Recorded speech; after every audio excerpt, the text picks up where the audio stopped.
يا صباح الخير، عاملين ايه؟ يا رب تكونوا بخير. وحشتوني من الفيديو اللي فات. النهارده بقى جاي لكم فيديو حلو قوي، بس ما تنسوش بقى تعملوا لايك، ولو لسه مشتركتوش في القناه تشتركوا وتتابعوني على صفحه الفيديو آل السين. شايفين دي مكرونه بالجمبري بالوايت صوص، جميله وحلوه قوي وخطيره. يعني انا بصوا مش عايزه اكل، بس انا هاخد كده معلقتين عشان اوريكم قد ايه طعمه وحلوه وغرقانه في الصوص بتاعها، ويعني خطيره خطيره خطيره، يعني شغل مطاعم للاخر كده. تعالوا بقى نشوف عملنا الكلام ده الحلو ده ازاي. شايفين الطعم خطير؟ لا، ورشيت عليه شويه بقدونس من فوق كده، يعني التزويق بقى ما شاء الله علينا. يلا بقى ما تنسوش تعملوا لايك، ولو لسه مشتركتوش في القناه تشتركوا وتابعوني على صفحه الفيديو لسه. تعالوا بقى معايا النص كيلو جمبري، انا غسلاه ومنضفاه وشايله سلسله اللي في الظهر دي، ومعايا خضره عشان التزيين، ومعايا المكرونه الشرايط، وفلفل رومي حلو ومقطعاه كده.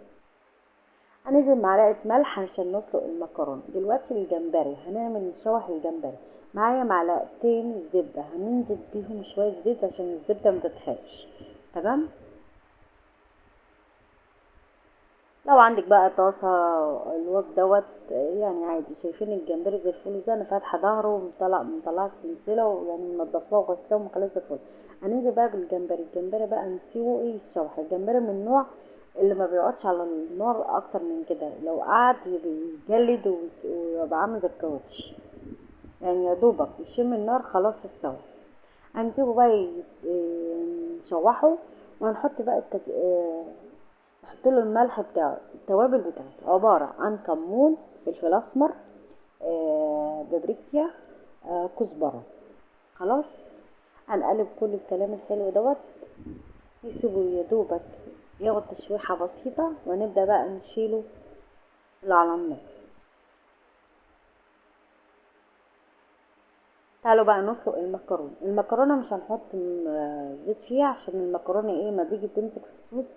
لو حطينا زيت مش هتمسك في الصوص، احنا من غير ايه مش هنحط لها زيت.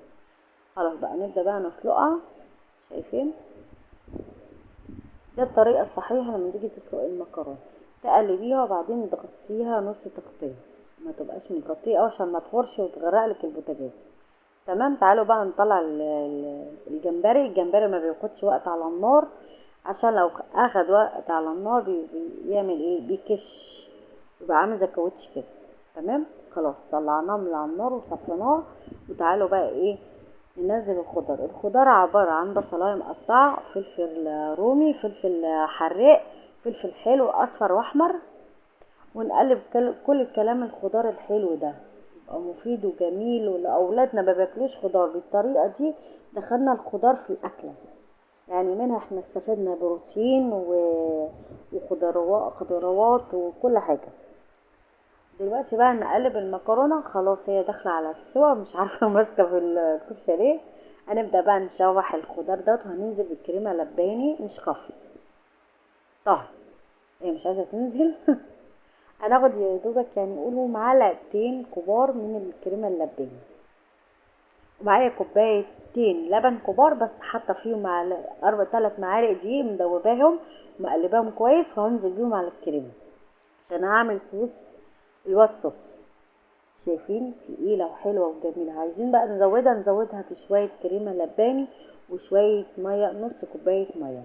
شايفين؟ خطيرة خطيرة خطيرة وحلوة جدا. هنحط بقى التوابل عبارة عن ملح.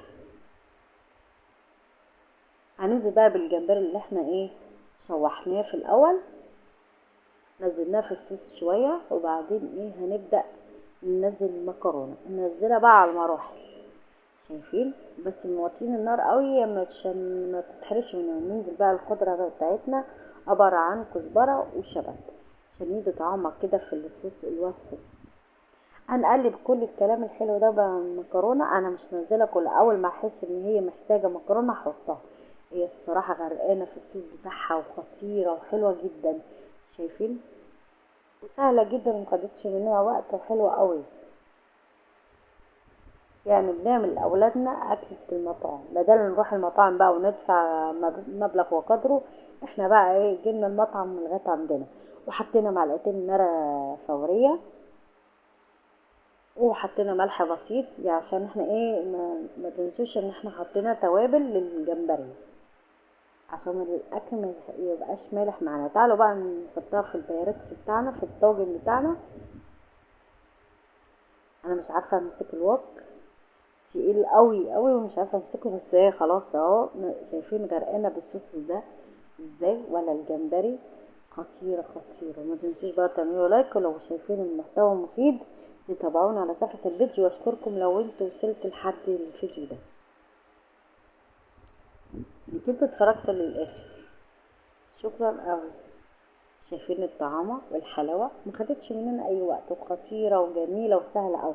ومع السلامة وباي باي. يا رب يكون الفيديو عجبكم.